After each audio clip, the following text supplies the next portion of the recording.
Welcome to Black Bull Markets. An update today on the state of the general global economy, as well as the impacts it's having on the European economy, which are being very really priced in and addressed, for that matter, by Mario Draghi, who came with a very dovish meeting yesterday in the conference, at the same time addressing real-world problems that have been, of somewhat of a relief, some would say, for people who have believed over the last few years that the euro was slightly overvalued against the US dollar in particular. And because of that, we are now seeing a phase of long-term correction, one would argue, in the euro dollar, where it's been trading above the 110 mark for the last 2 years. Yesterday, we saw a key break of the 112 level, which was a key support level for the last 12 months, down to lows of 2017. The pair, as you can see, took a 145-point drop, peak to trough, all the way down to 111.75, which in the grand scheme of things is pretty key. Short term, we have seen a bit of a retracement. However, the long-term trend dictates something different. If I show you guys the weekly chart, as you can see, from about mid last year, we moved lower below the 200-day moving average. Now, over the last few years, nothing really fundamentally has changed, and investors have started to kind of digest the fact that, okay, we still have low interest rates, number one, and interest rates are expected to stay low now up until the end of the year. In addition to that, we're still undergoing asset purchasing, which was meant to slow down or stop by 2020. So there's no indication of these. Instead, Mario Draghi's announced a fresh round of loans to boost lending in Eurozone banks and to stimulate the real economy. As he says, he's also spoken about how market sentiment being weaker is influenced by a lot of the trade data coming out of China, slower Chinese growth, and in addition to that, he's also speaking of how the interest rates will remain low up until the end of this year. But the key thing is the slash of global growth.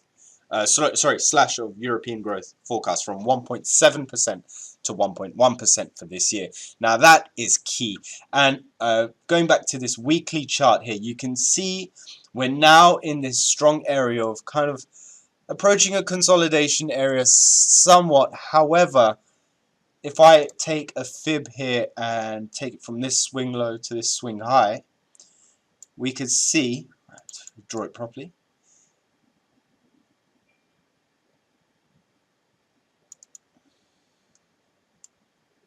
we can see that we did get some sort of bounce off here from the 61.8 Fibonacci retracement line around the 111.863 mark. So that was just a few points below, but it is really a key level of support. And if we do break this area here, we could potentially see this downside open up, and that leads on from the gap that was formed, if you guys remember, in that period in April, early April, I believe. Yes, it was then around the first or second week of April in 2017. Emmanuel Macron's first round of French presidential election coming into play, where he was elected the favorite. And I remember the weekend trade, the futures lifted the trade up, and the market gapped a good 60-70 points. We haven't covered that gap yet. That is pretty clear to see. So this could be a gap covering trade potentially all the way back down to that level of the 107.75, and which one could argue is pretty fair value for the euro, especially given the fact that the Fed are hiking rates. People are still flocking money into the dollar, and the European economy is suffering. And also, in addition to that, we have NFP today. So if we get a continuation of this stronger dollar trend, we could be in a case very likely to see a euro weakening story down to this 107 level. So, this is a long-term play, but it's a key chart to watch and to see the direction of the euro over the next month or so, and how we play leading up to the mid-year, to the end of the year trade. I personally feel that we could move lower. However, if the dollar starts to weaken, we're currently holding above 97 on the dollar index, you may see a bit of a reaction, but as long as rates stay low, this trade to the downside is very possible. And as Mario Draghi cut his growth forecast, that's very ominous for the bulls especially. So keep your eyes heavily peeled on the euro dollar. It's a key trade, should be really on everyone's charts, and good luck with it. It'd be great to hear what you guys think.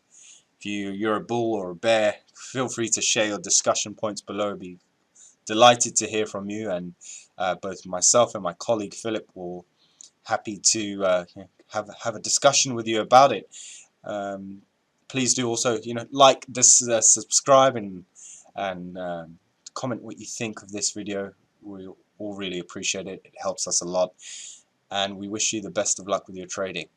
Enjoy NFP today. Have a great weekend.